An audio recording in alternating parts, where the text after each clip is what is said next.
मसीह विश्वासियों, जय यीशु की तथा प्रतिदिन के बाइबल पाठ एवं चिंतन में आपका स्वागत है।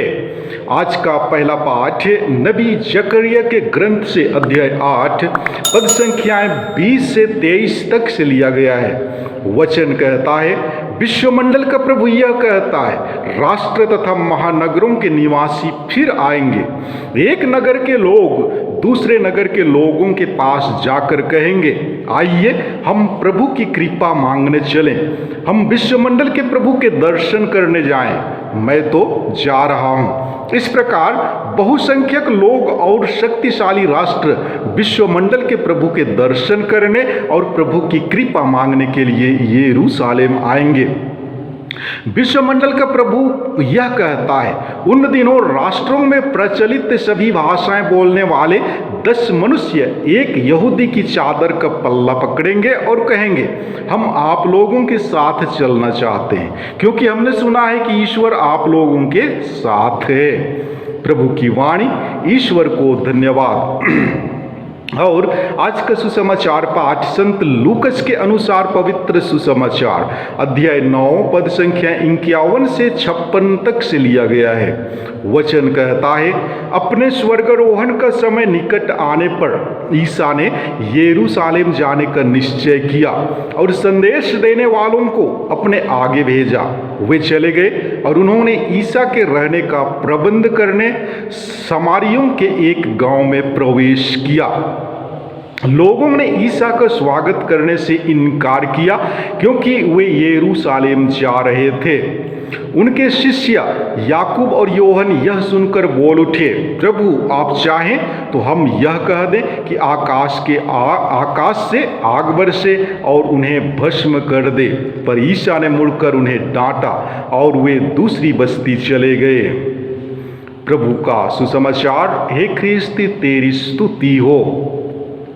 प्यारे मसीही विश्वासियों, आज का पहला पाठ जो कि नबी जकरिया के ग्रंथ अध्याय 20 से लिया गया है, इस अध्याय में भावी मसीही युग को लेकर नबी 10 प्रतिज्ञाएं करता है, जो इस प्रकार है। पहला, ईश्वर सियोन को नहीं भूलेगा। दूसरा, वह सियोन वापस लौटेगा। तीसरा, वृद्ध लोग यरूशलेम की गलियों में बिना किसी डर के बैठ सकेंगे। चौथा, यरूशलेम की गलियां लड़कों और लड़कियों से भरी रहेंगी। पांचवा, ईश्वर के सभी लोग एक साथ आएंगे और विधान का नवीनीकरण करेंगे। छठा, लोग अपने खेतों में बिना किसी रोक टोक के खेती करेंगे और भरपूर फसल लुनेंगे। सातवां, यूदा और इस्राएल राष्ट्रों के बीच धन्य कहलाएंगे। आठवां, उपवास के दिन यूदा में खुशी, प्रसन्नता और आनंद का समय होगा। नवां, सभी राष्ट्र ईश्वर के दर्शन के लिए यरूशलेम आएंगे। वे पहचान लेंगे कि ईश्वर यूदा के लोगों के साथ है। इन सभी प्रतिज्ञाओं ने लोगों को आशा से भर दिया, विशेषकर उन लोगों के ऊपर जिनकी दशा अत्यंत दयनीय है। ये सभी प्रतिज्ञाएं दुख में डूबी जनता को आश्वासन देती हैं। प्यारे भाइयों एवं बहनों, जब कभी भी हम चाय पीते हैं, चाय पीते वक्त यदि हम उस चाय का मजा नहीं लेते हैं तो स्वाद किस बात की। बहुत से लोग चाय के स्वाद, उसका गर्मी, उसकी सुगंध को महसूस नहीं कर पाते हैं, लेकिन यूं ही पीने के लिए चाय पीते हैं। ठीक उसी तरह ईश्वर हम सभी के हृदय में निवास करता है, लेकिन हम उसकी उपस्थिति का एहसास नहीं करते। लेवी ग्रंथ अध्याय 26 पद संख्याएं 11 से 12 में वचन कहता है, मैं तुम्हारे बीच निवास करूंगा और तुमसे विमुख नहीं हो जाऊंगा। मैं तुम्हारे बीच चलूंगा, मैं तुम्हारा ईश्वर होऊंगा और तुम मेरी प्रजा होगी। इस तरह ईश्वर स्वयं हमारे बीच रहते हैं। लेकिन हम लोगों को अनुभव नहीं होता।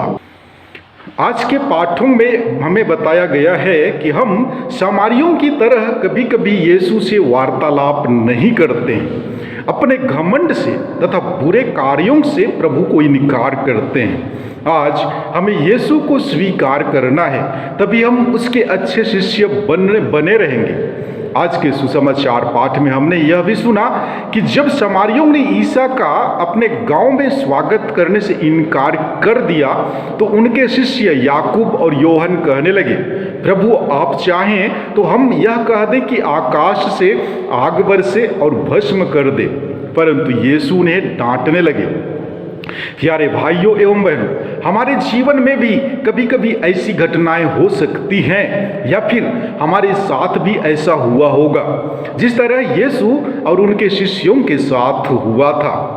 जी हाँ, यदि हम किसी के पास पूरे आशा एवं भरोसे के साथ गए होते हैं और यदि वह व्यक्ति हमें अस्वीकार करता है या फिर हम जो कार्य के लिए उसके पास गए होते हैं और हमारा काम पूरा नहीं होता है, तो शायद हम भी योहन और याकूब की तरह सामने वाले व्यक्ति के प्रति घृणा करने लगते हैं और उसके सामने तो नहीं बल्कि वहाँ से जाने के बाद जिस किसी के साथ हम मिलते हैं उस व्यक्ति के प्रति शिकायत करते हैं या बुराई करते हैं। और कभी कभी तो ऐसा होता है कि उस व्यक्ति के प्रति इतना गुस्सा आता है कि हम लोग भी योहन और याकूब की तरह सामने वाले की भलाई के लिए नहीं बल्कि उसके बुरे दिन की कामना करते हैं या फिर श्राप देना शुरू कर देते हैं, जो एक ख्रिस्ती के लिए शोभा नहीं देता है। प्रभु यीशु ख्रिस्त सभी से प्रेम करते हैं, वे दयालु हैं, वे सबकी पापों को क्षमा प्रदान करते हैं और प्रभु यीशु ने स्वयं कहा है कि अपने बैरियों को श्राप नहीं बल्कि उनके लिए प्रार्थना करो।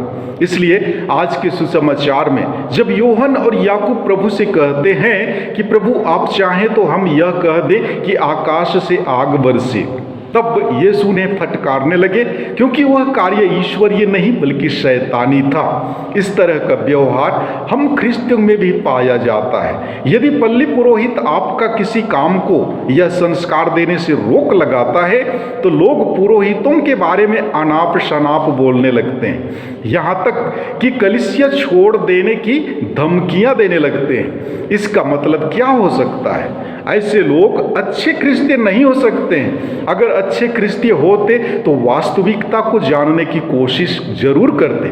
अतः आप सभी विश्वासियों से मेरा अनुरोध है कि जीवन में जब भी आप किसी कठिनाइयों से घिर जाते हैं तब आपको व्यर्थ में किसी के ऊपर दोष नहीं लगानी चाहिए बल्कि उस कठिनाई या समस्या की वास्तविकता को जानने की कोशिश करना चाहिए। कभी किसी की बुराई नहीं बल्कि हमेशा दूसरों की भलाई के बारे में सोचें। यही एक सच्चे ख्रिस्त भक्त का आचरण है। प्रार्थना करें कि ईश्वरीय कृपा से हम प्रभु की शिक्षा के अनुरूप जीवन व्यतीत कर सकें। आमीन।